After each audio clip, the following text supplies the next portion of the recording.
Good evening, Fawaz. Right. So in first session, we learned about what do you mean by magnet and what are the properties of it. So those things we learned. Tell me one by one, what are the properties of a magnet? Okay, sir. It attracts small pieces of iron towards it. Okay.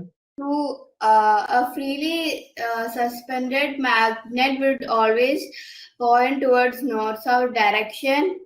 Okay. Like poles attract each other and unlike poles repel each other. Okay. Anjali, can you give a few more? Already Neha said few. Can you say a few more? Anjali? Right, Neha, if you can, you complete them. Okay, sir. Magnetic poles exist in pairs. Then it can magnetize an other metal like it can magnetize other substances like iron, like that metals. Okay. Right.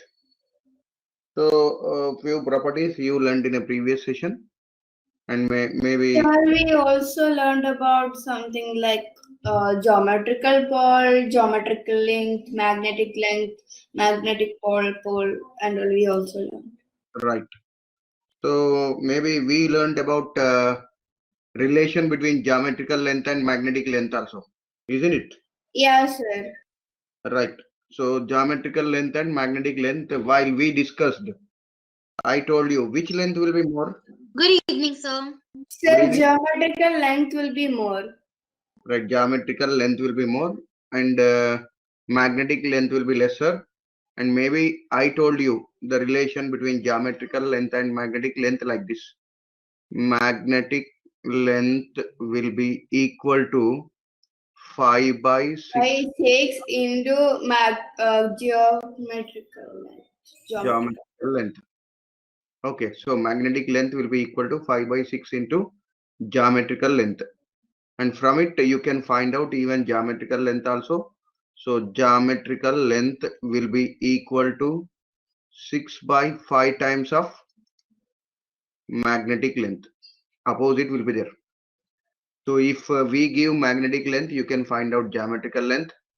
If we give geometrical length, you can find out magnetic length by using this formula. Okay. And generally tell me what do you mean by magnetic length? So magnetic length means the distance between the poles of the magnet is called magnetic length, but magnetic poles will be not at the ends of the magnet. Okay, very good. Magnetic length means you have to say only the distance between north and south pole of a magnet. And north pole and south pole of a magnet generally will not be there at the ends of the magnet, but they will be inside of the magnet. So that's why the distance between north and south pole will be considered as magnetic length. Whereas geometrical length means what? The distance between two end points of a magnet. That will be called geometrical length. Geometrical length. Okay. So geometrical length and magnetic length are related with this equation. And you can even solve few problems if I give like this. Suppose, right, who is that? Sir, it was Yeshika. Okay. Yeshika, welcome. Right, you joined late. Geometrical length, suppose if I give geometrical length as 36 centimeters, what will be the magnetic length? What will be the magnetic length? Geometrical length is 36 centimeter. Sir, it would be 5 by 6 into 36 centimeters. Very good. 5 by 6 into 36. Now if you simplify 6 1 ja, 6 6 ja. So 6 into 5, how much it will be? 30. 30 centimeters. So magnetic length will be 30 centimeter. Okay. So like this, suppose this is a magnet, a big magnet I gave, and here north pole is there, and here south pole is there, and this is a magnetic length from here to here. And suppose I said from here to here it is x. It is x, and this is a magnetic length, and this is also x here. Now tell me what we can write for geometrical length from this. Sir, maybe. Sir, we can write x plus x, and as we know that the magnetic length will always be 5 upon 6 divided by that x and x, so we can do 5 upon 6 into x and x plus x. Okay, I asked you only geometrical length, so we can write like this.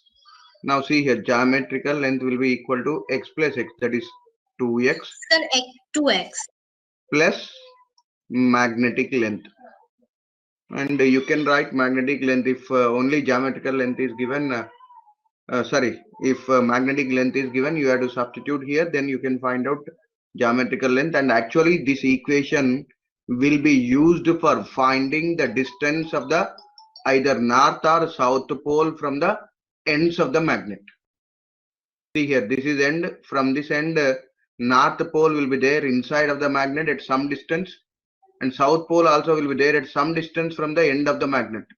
So at what distance inside these poles will be there in a magnet, that can be found by using this formula. So remember this formula also. Geometrical length is equal to 2x plus magnetic length. And what do you mean by x here? Distance from end of the magnet to the any one of the pole. Okay. Okay, sir. Right. Now, so these are a few equations which we learned in a previous session, and based on that you can solve few problems also. And geometrical length and magnetic length, you have to remember them. Now let us learn about methods of making artificial magnets. And generally tell me, what do you mean by magnet, natural magnet? Sir, by natural magnets, we mean that the magnets that are not man-made and are found in nature. Right. A magnet which is not made by man. It is found naturally. That type of a magnet will be called natural magnet. Natural magnet. Okay, already you know that the natural magnet is nothing but lodestone, isn't it? Yes, sir. I told you, and maybe you watched one video also in a previous session. And this lodestone actually is also known as leading stone. It is also chemically called as magnetite. This chemically is also known as magnetite, and the chemical formula of this particular magnetite you can give like this: Fe2O3, ferrous oxide. Actually, this is a natural magnet which is found naturally, which you can't make actually. Hematite, magnetite. This is called magnetite, not hematite. So it is called magnetite. No, sir, I was saying that magnetite, there is another type of, there are many types of natural magnets, and another one of them is hematite. Okay, it may be another type, but magnetite will be given by one symbol, that is Fe2O3. Okay, hematite is also a ore of a iron, which also will act like a natural magnet. Okay, so these are ores of iron. That means you can get iron from these particular metals, stones. So hematite and magnetite. Okay, now this is about natural magnet. Natural magnet means which is found in nature. That means it is not made by the man. Now let us learn about artificial magnets. Now tell me generally, what do you mean by artificial magnet? Magnets which are man-made are known as artificial magnets. Very good. So The magnets that are made by man are called as artificial magnet. Right. So which are made by man will be called artificial magnets. And see here, we are now learning about how we can make a artificial magnet. But before Sir, where going is natural magnet found? huh? Where is natural magnet found? In some places, not at all places, wherever ores of this magnetite is there we can find. most of the whatever magnetite is there, it is there in one country called Iceland. Got it, sir. Europe side will be there, and there most of the magnetite, whatever rocks are there, those are there at those places. Few places are also there in India, but most of magnetic material, natural magnetic materials are found in Europe country. Okay, now let us learn about artificial magnets. So we are making magnets, or we are preparing magnets, and that type of a magnets are called artificial magnets. And to make a artificial magnet, first you have to learn about one important definition actually, and that definition is nothing but magnetization. So maybe we discussed about this magnetization in a previous session. Have we discussed about magnetization? Yes, we have discussed Yes, a sir, we little have bit. discussed. Okay, tell me what is a magnetization? Sir, magnetization is when we add magnetic properties in something that is not a magnet.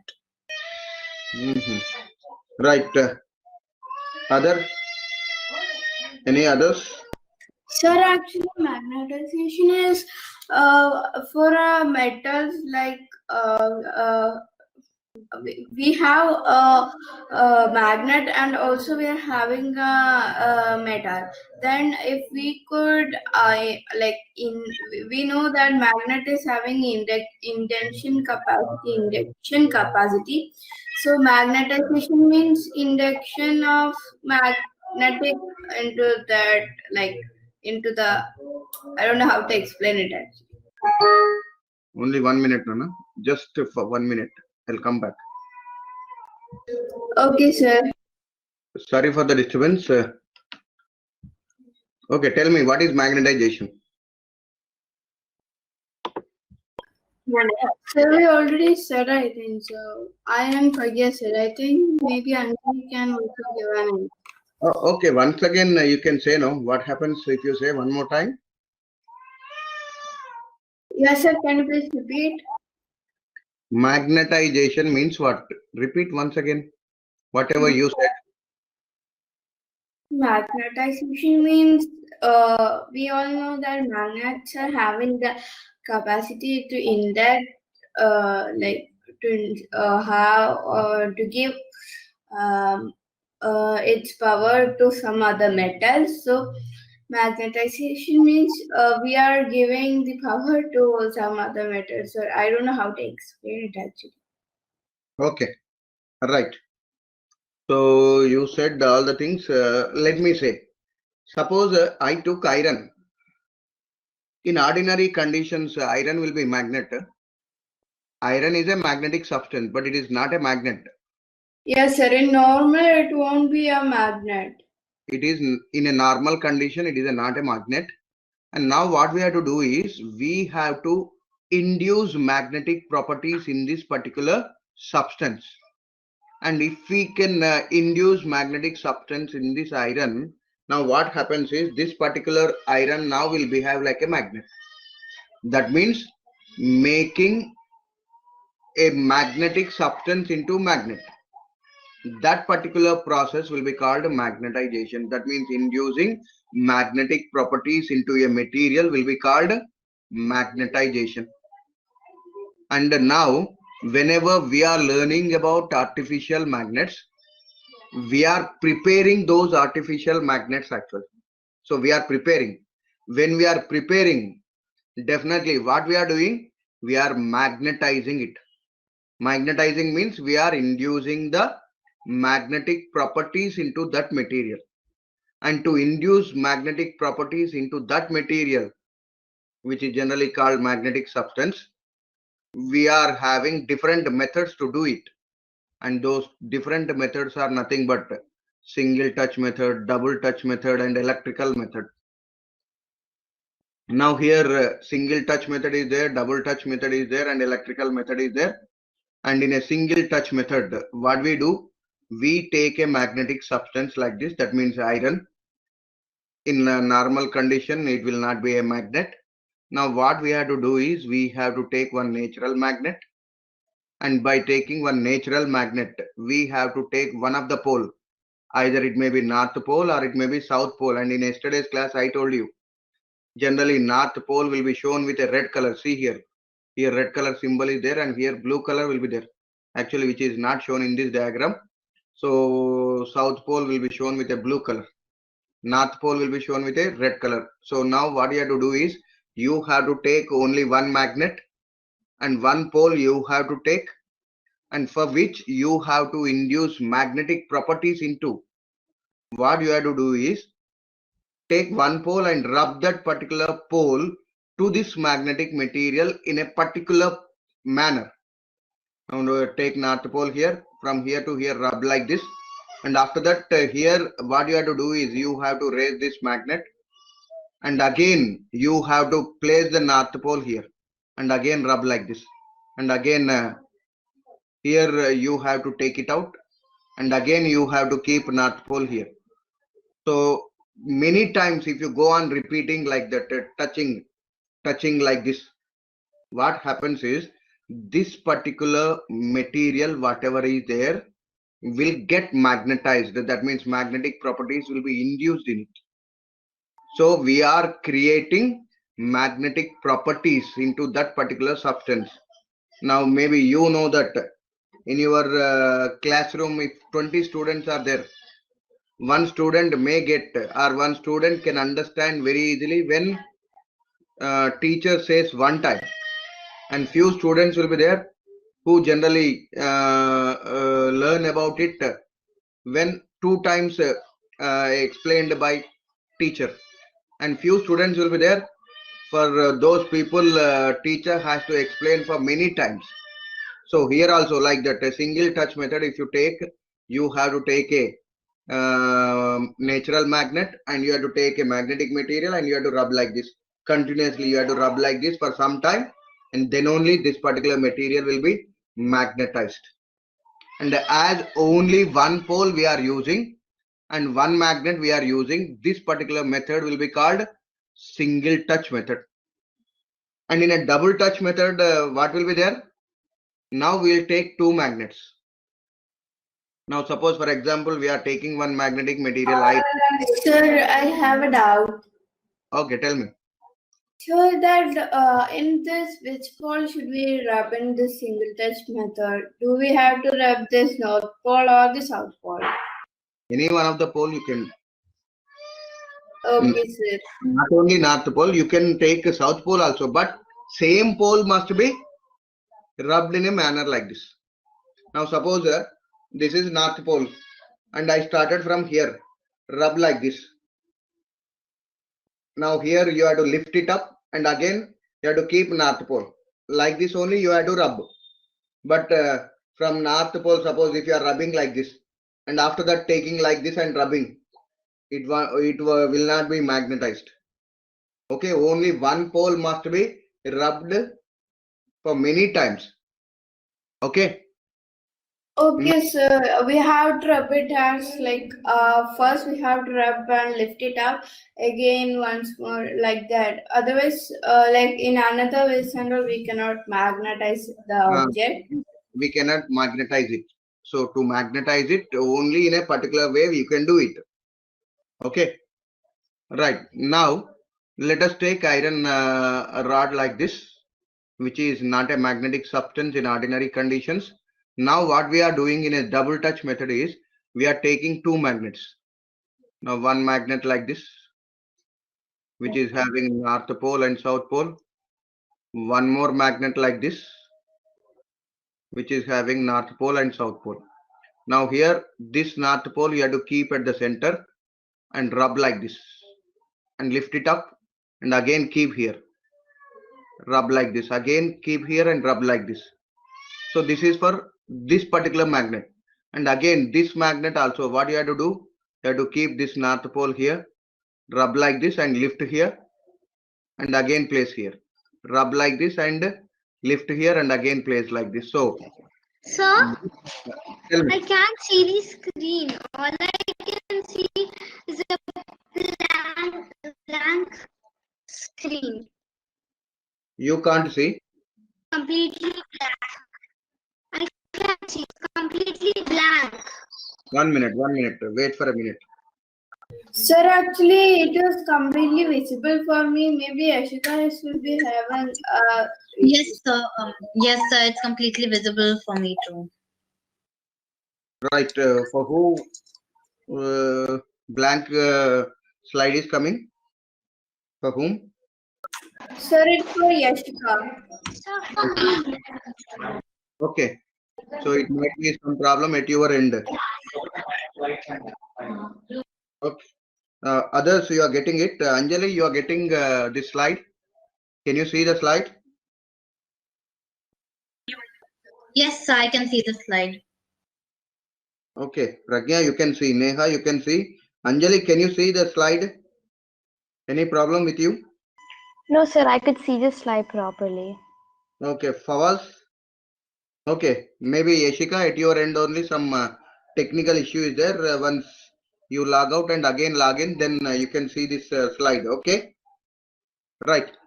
So now what we have to do is we have to take two magnets and we have to rub like this. And when you rub like this, definitely what happens is this particular whatever magnetic material is there, that magnetic material will be magnetized. Okay. So that means magnetic properties will be induced into that particular magnet. Okay. And as we are using two particular magnets here, that's why it is called double touch method. And in a single touch method or double touch method, rubbing only will be there. Okay, that means like a frictional method. So for a single touch method, only one magnet will be used, whereas for a double touch method, how many will be there? Two magnets we use. Two magnets, and in one magnet we will take the south pole, and the other magnet we will take the north pole. Sir, I have a question. Tell me. Sir, like in one of the methods, the single touch method, we use only one magnet, and in the other, we use two magnets. But is there any difference in the outcome? Like, is there any difference in the result, that temporary magnet? Definitely. Why? Because if you touch with a two magnets, the process is quick. That means very easily you can magnetize it. But whereas if you use single touch method, for many times you have to repeat like this. Go on doing like this until you get magnetized that material. Okay. Okay. Okay. Right. Now one more very quickest process is there, and that quickest process is nothing but electrical method. And in electrical method, we can easily magnetize a material. And how we can magnetize a material in electrical method? What we do is we take one paramagnetic substance or ferromagnetic substance, which we are going to learn. What is a paramagnetic material? What is a ferromagnetic material? What is a diamagnetic material? Now what you have to do is you have to take one magnetic material like this, and we have to wound a copper wire to it. And after wounding copper wire to it, what we have to do is we have to supply electricity to it. That means electrical flow will be there in it. And when electricity passes through it, then definitely whatever the iron rod for which we wounded this particular copper wire, this particular iron rod will be get magnetized. That means now magnetic properties will be there in it. Now it will act like a magnet, and this magnet only will be called electromagnet. It is behaving as a magnet because of electrical energy. That's why we are calling it as electromagnet. And electromagnet or single touch method or double touch method, whatever are there, these are the processes to make an artificial magnet. And these artificial magnets, whatever are made by these methods, will be temporary magnets. Actually, they are not permanent magnets, they are temporary magnets. Now temporary magnets means what? For some time only magnetic property will be exhibited, and after that magnetic property will be lost by it. And that type of whatever property is there, that property will be there for this single touch method, double touch method, and electrical method. Whenever electricity passes, then only it will behave like a magnet. When electricity is not there, then it will not behave like a magnet. So temporary magnet. And maybe I told you in a previous session, to make temporary magnets or to make an electromagnet, we use one kind of a material which is called soft iron. Why we use soft iron? Because soft iron can be easily magnetized and So easily because soft iron can easily be magnetized and quickly, and it can quickly demagnetize. okay. Now it can be easily magnetized and it can be easily demagnetized.